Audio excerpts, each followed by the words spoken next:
It's a rainy day. Today we're going to be checking out Game Theory. Sonic broke his own lore. But, man, this is Sonic Frontiers. So if you're new to the channel, hit the like button, subscribe.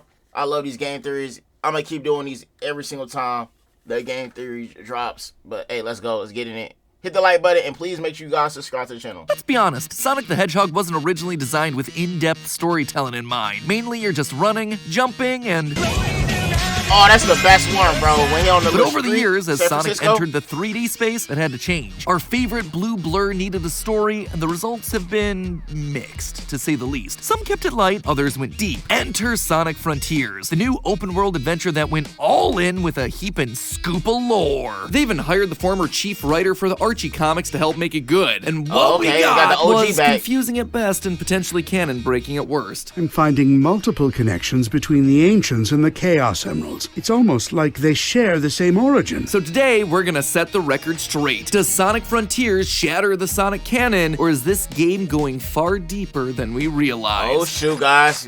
Spicy news, Hello, though. Internet! Welcome to Game Theory, the show that's this close to collecting the 4 Chaos channels. Once I have them all, I'm gonna be able to ascend to Super MatPat form. Some tells me that I'm gonna be looking good as a spiky-haired blonde. In the meantime, though, let's instead talk about that spiky quilled blue blur, Sonic. Last November saw the release of Sonic's newest game, Sonic Frontiers. And let's not kid ourselves, this game had a difficult hill to climb. 3D Sonics don't exactly have themselves the best reputation.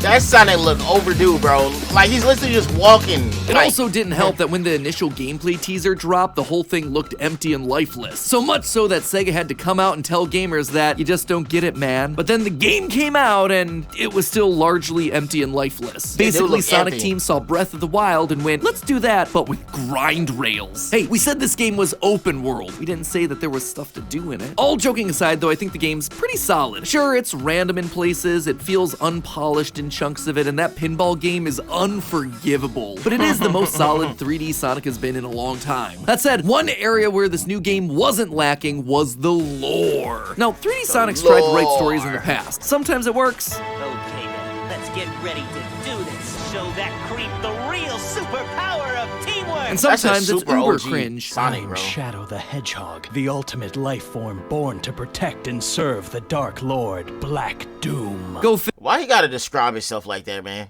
Like, he really gotta, like, inform himself that who he is as a person. Maybe to give himself confidence. I don't know. figure. Writers have a hard time finding the right tone when they're making a story that stars talking hedgehogs. So Sonic Frontiers took a different approach. They hired the former chief writer for the Sonic Archie comics, Ian Flynn, to pen their story. And honestly, it shows in the dialogue. These characters feel really fleshed out. You speak of him with respect as often as you curse him. I do not understand. Oh, I hate Why is that she hedgehog. talking to him like that? That doesn't change the fact that he is a formidable adversary. I respect him, don't have to like him. Knuckles and Sonic feel like rivals again. You got Tails respect gets for him. himself a character arc. Even Amy has lines where she's more than just an obsessive fangirl. A love that transcended time.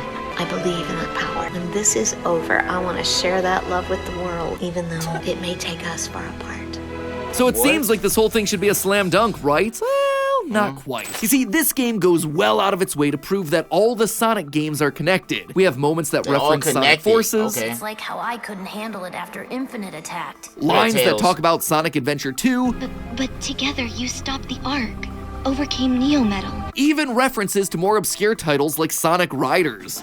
Kinda reminds me of where we OG found game right there. I Babylon love that Garden. game. OG game. Yeah, I wonder what Jet's up to. Which means that for the first time, we actually have to take all of Sonic's lore seriously. And that's a pretty dangerous prospect because Sonic lore has gone to some strange places. Eggman, I am going to save this planet, and I am going to free these aliens.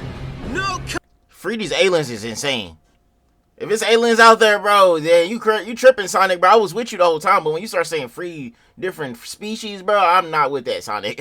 Copyright law in the universe is going to stop No me. copyright law. Making matters worse, even if you do know your Sonic lore, things presented in Frontiers seem to contradict major plot details from other games. So, does Sonic Frontiers actually make sense, or does it break the canon like many have suggested online? For once, let's slow down, let's take a deep breath, and explore the world of chaos energy, mutant aliens, and Sonic history. Let's start at the very history, man. I'm beginning. ready At the for start this. of Frontiers, Sonic and his friends get sucked into a cyberspace portal, basically a digital world built from memories of Sonic's past adventures. This first one recreates Green Hill Zone, but throughout the game, Sonic is forced to revisit places like Chemical Plant and Sky Sanctuary. And while Sonic manages to escape this first portal, his friends aren't so lucky. You have done the impossible.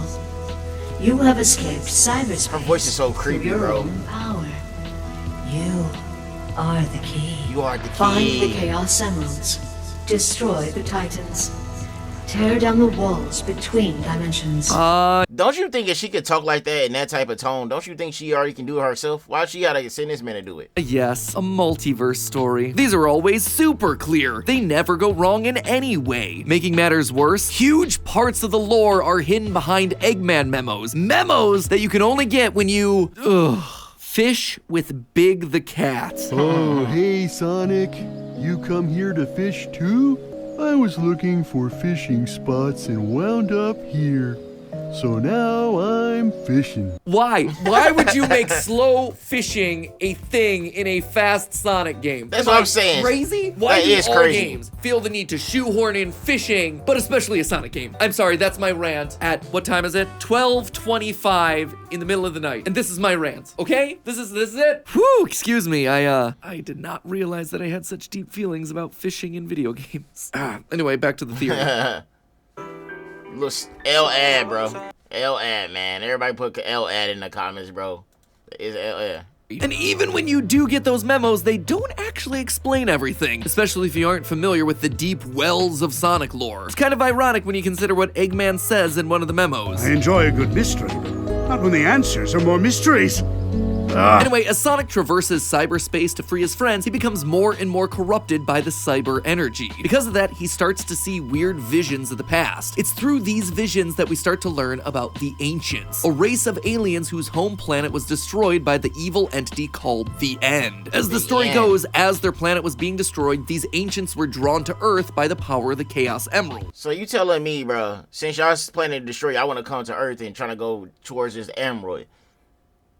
See, I think y'all bad luck, bro. See, now y'all gonna try to get this Sonic world defeated at this point. Now, older Sonic fans will take one look at the ancient race and immediately connect the dots to an old foe that we faced back in 1998. You see, these ancient aliens look exactly like the main villain Chaos from the game Sonic Adventure. And that connection isn't lost on this game either. I had Sage run a diagnostic on the recorded genetic data of the Ancients, and then against archives I have with me. They're relatives of Chaos, the god of destruction. It should be called out that this wasn't an accident. This was a conscious decision that was made by the writer Ian Flynn. The connection with the Chow was something that I pitched to make things feel cohesive. I didn't want there to be yet another random alien race. I wanted to have more interconnectivity in the Sonic lore. However, this connection is where the internet's run into its biggest problem with regards to the wider Sonic lore. You see, Chaos wasn't an alien in Sonic Adventure. At least, not really. The Sonic Adventure navigation guide tells us that Chaos isn't an alien, but rather a mutant, thanks to being exposed to a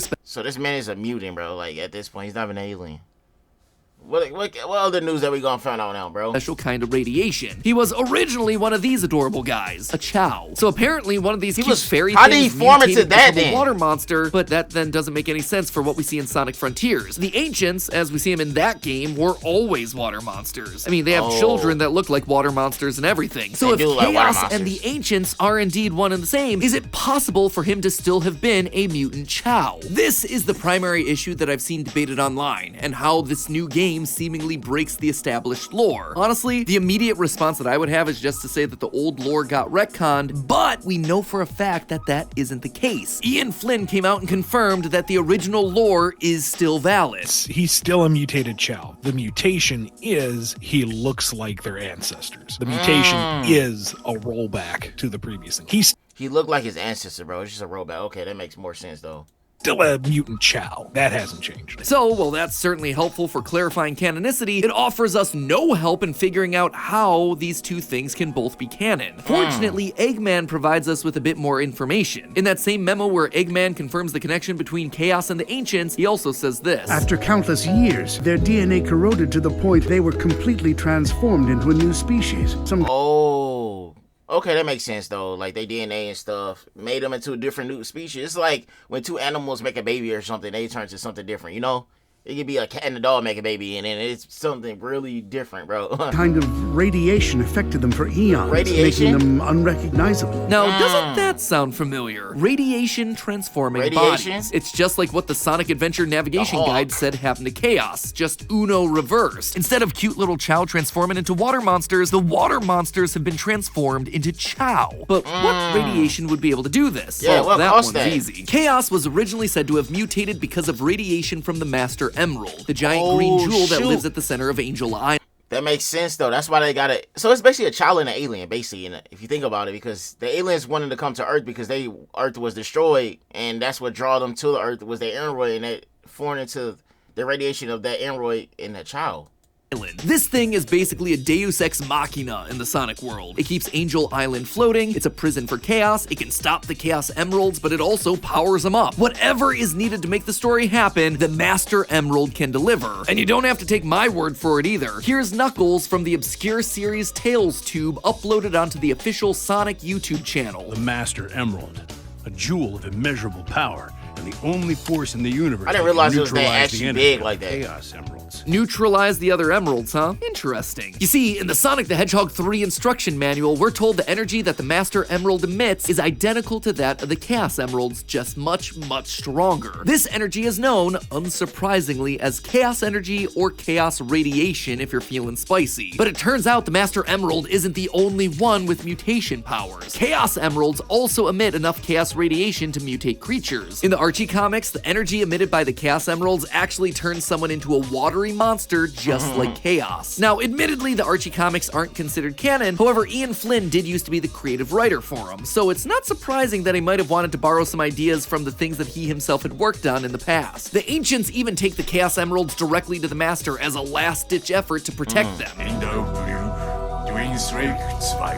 In other words, they literally put the Chaos Emeralds in a location where their energy would be amplified, exposing themselves to even more radiation. This one move, I suspect, sped up their mutation process and transformed the Ancients into the Chow that we know and love and buy all the merch for today. So, damn, so all these combined turn into this Chow. That's why I got so many colors and stuff like that. And then it speed up the process of them growing too. That's how the Ancients became Chow, but what about how a Chow could mutate back to being an Ancient? In other words, how did Chaos go from alien water monster to Chow and then back to alien water monster? That's what has to have happened for everything to have been canonical, like Ian Flynn said. Well, we know the mutation back was thanks to the Master Emerald's radiation, but that's the same radiation that turned the Ancients to Chow in the first place. So what gives? Well, the Master Emerald's never-ending power set seems to explain all. Listen to this quote from Knuckles again. The Master Emerald, a jewel of immeasurable power, and the only force in the universe that can neutralize the energy of the Chaos Emeralds. The Master Emerald doesn't just boost the Chaos Emerald's power, it can also neutralize it. We actually see this all over the series. In Sonic Battle, Sonic attempts to use this technique to stop the antagonist who's using the Chaos Emeralds for power. We also see Knuckles attempt the same thing in Sonic Adventure 2, when the space colony Ark is using the emeralds to force the space station to crash to Earth. But the first time we see this technique used is during the events of Sonic Adventure. We learn of the ancient clan of Echidnas that know an ancient prayer used to neutralize the Chaos Emeralds. The 7 emeralds are the servers.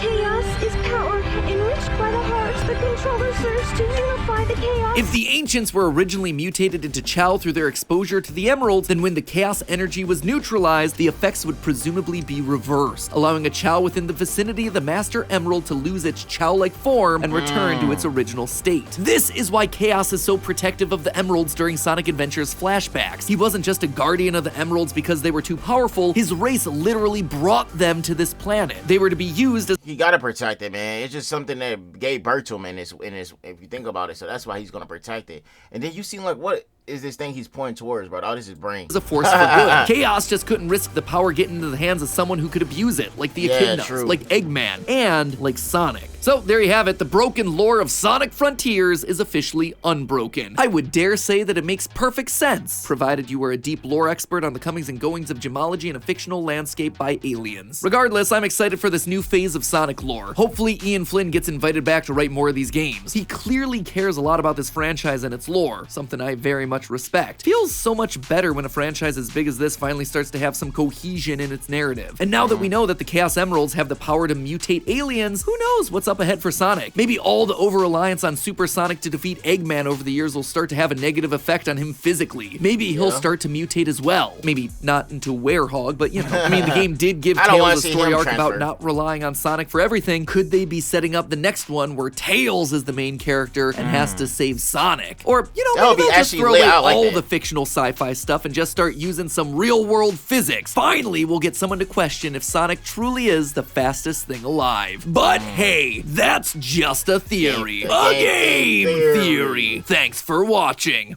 And if you want to learn more about Sonic's recent adventures, why not head over to Film Habit? Dang, that was actually so much news, bro. Like these childs being formed into like these big old aliens, I can guess.